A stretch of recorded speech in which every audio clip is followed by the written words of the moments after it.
Hello, I am Sheresa Newsom and I am a student at East Carolina University Masters of Social Work program. Today I'm going to take a moment and speak to you guys briefly about autism spectrum disorder. If you are a therapist, a parent, or even a school teacher, it could be very important for you to know how to easily identify if a student or your own child have symptoms of autism spectrum disorder. Stay tuned for more information.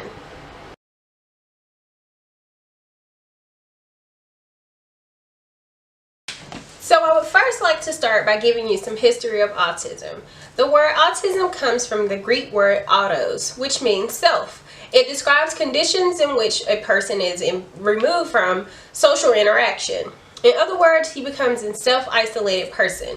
So Eugene Buehler, who was a Swiss psychiatrist, was the first person to use this term. It all started around 1911 when he used it to refer to a group of symptoms related to schizophrenia.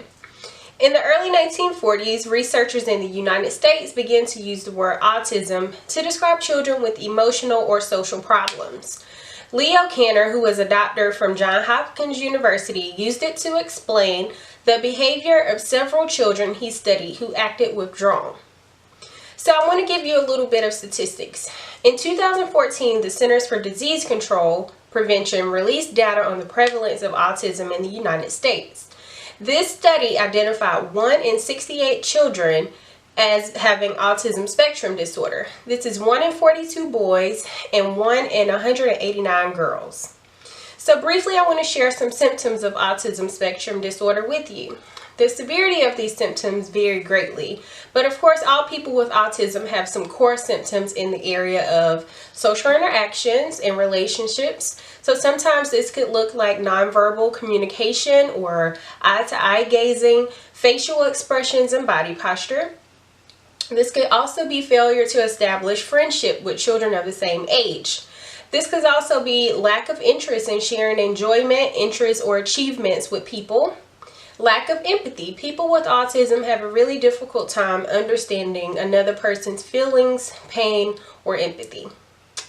Verbal and nonverbal communication. So sometimes this can be delay in or lack of learning to talk. As many as 40% of people with autism will never speak. Problems taking steps to start a conversation. Also, people with autism have difficult times continuing a conversation after it has begun. Stereotyped and repetitive use of language is also a symptom of people with autism. People with autism often repeat over and over a phrase that they have heard previously. They also have difficulty understanding the listener's perspective. For example, this could be a person with autism may not understand that someone may be using humor with them. They may interpret the communication word and fail to catch what the talker is actually trying to imply. They may also have limited interest in activities or play. So this could be an unusual focus on pieces or toys. So for younger children with autism, while they're playing with a toy car or a truck, they could be very focused on the actual wheels on that toy instead of the actual truck or car. Also preoccupation with certain topics. For an example, in older children and adults, they may be fascinated with video games or trading cards or even license plates. Also, there's a need for sameness or routine. Consistency is important for children or people with autism. They may always need to eat a certain food before the main course or bread before salad, or insist on driving the same route to school every day. Also, for children, symptoms of autism are usually noticed first by parents and other caregivers, sometimes during the child's first 3 years of age. Although autism is present at birth, signs of the disorder can be difficult to identify or diagnose during infancy. Parents often become very concerned when their toddler does not like to be held or does not seem interested in playing certain games or talking or playing peekaboo and things like that. Sometimes a kid with autism will start to talk at the same time as other children of the same age or lose his or her language skills completely. They may also be confused about their child's hearing abilities. It often seems that a child with autism does not hear very well or cannot comprehend what's being told to them. With early and intensive treatment, most children improve their abilities to relate to others, communicate, and help themselves as they grow older. Contrary to the popular myths about children with autism, very few are completely socially isolated or left alone. For teenagers, during the teen years, the patterns may change a little bit. Many teens gain skills but still lag behind in their ability to relate to others and understand. Puberty and emergent sexuality may be more difficult for teens who have autism than for others at their age. Teens are at an increased risk for developing problems related to depression, anxiety, and epilepsy. Stay tuned for more information about autism.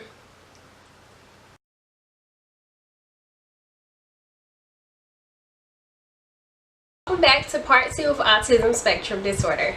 We are about to look at a study that examined the brain chemical imbalance that drives autism symptoms. Please take a look.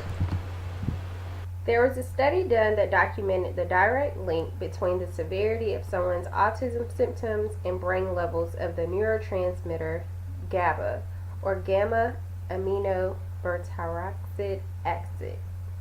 41 participants, 21 of whom were mildly to severe affected by autism. The others were unaffected by the condition. The participants performed a task that involves inhibition to the brain. They looked through a lens that showed a different image to each eye. Typically, the brain switches between focusing on one or two of the two images. This requires the brain to inhibit or suppress one image. The 21 participants with autism were slower to discern the two images than were the participants unaffected by the condition. The researchers then used a magnetic resonance spectroscopy to measure GABA levels in each participant's brain.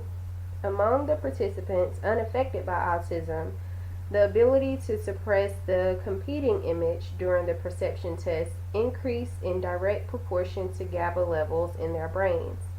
By contrast, GABA levels show no relationship to test performance among the participants affected by autism.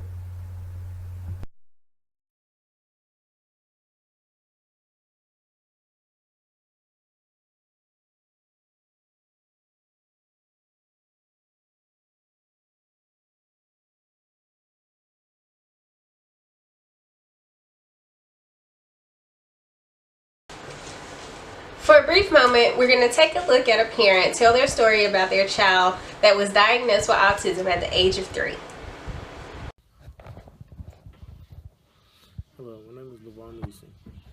I have a daughter that has been diagnosed with autism. She was diagnosed at the age of 3. We brought our attention to something was wrong because at 3 years old she wasn't talking. So we had her evaluated, and that's when we found out she had autism. Until then, I had no idea what autism was. So she was diagnosed with autism, did my research, and we put in programs to better help her um, with her autism.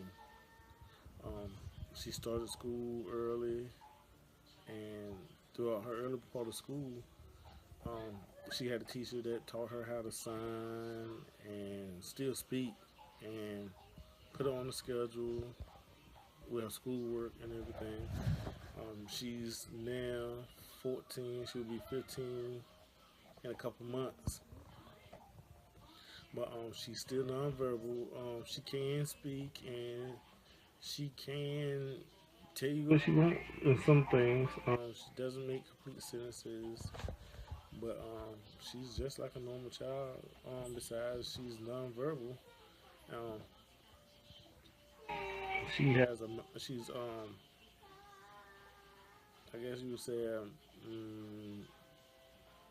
not high functioning, but she's not irate and like some of you see the other some other individuals that has autism. But she's now in the 10th grade, and She uses an iPad just like I would pick up an iPad, and that's what she likes to do when she's around. Um, she's sort of standoffish. She likes to be by herself, but she will interact with other kids. Whenever she wants to. Um,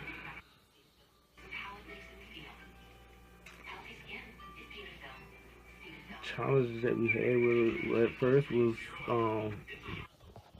the communication barrier, but we ended up learning some sign language, and then after she switched teachers to went away from the sign language and basically just enforcing the English. So sometimes you will have to depends on in the mood she's in and how she's acting. You may have to say some things twice. Well, you talk to her in a stern voice. She know that you're not playing with her, and she'll go ahead and do what you tell her to do, and she understands what's right for wrong. And still to this day, some of the challenges is still communication. But that's a lifelong daily challenge and something that we have to deal with on a daily basis. Um,